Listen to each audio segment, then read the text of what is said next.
doing the Kiss Pour Challenge today, and this is one that I have not done yet, so this will be a fun new soap to try. And with the Kiss Pour soap design is you have two different pitchers or two different pouring containers, and you pour them at basically the same time where the colors kiss, and you try to keep it low to the mold.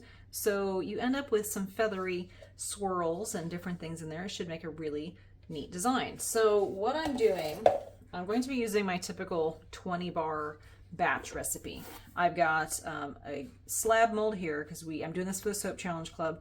We have to pour it into a slab, and I want to make 20 bars, so this one does 12, and then these two make 4 bars each. There's the 8 for the 20. The thing with these two molds is this is, I guess, kind of a tall and skinny type look, but it's on its side versus up and down. So I pour it this way, I cut it this way, and then it'd be kind of like a tall and skinny, if you can imagine that, the bar size this way. The thing is, with this particular challenge, we have to pour it into a slab.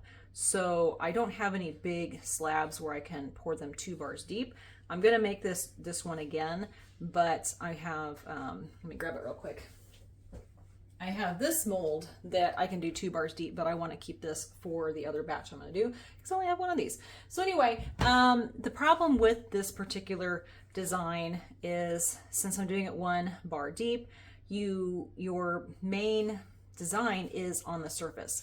So any of the leftover amounts are going to go into these. It does make it a little bit harder to figure out what the actual pour amounts are. I wish it was one of those things where I could pour into these ones first and then do the slab last, because I can't calculate that out as much. So I went ahead and wrote the weight of the containers on the sides of each one of these, so I'll kind of have to weigh those out individually. Okay, back to what I'm making. I'm going to be using tobacco and bay leaf because it's very well behaved.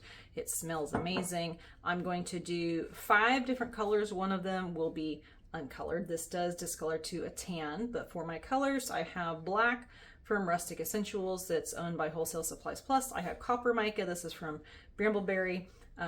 I love this color. I have cappuccino from Brambleberry, and then I have martini olive from Wholesale Supplies Plus.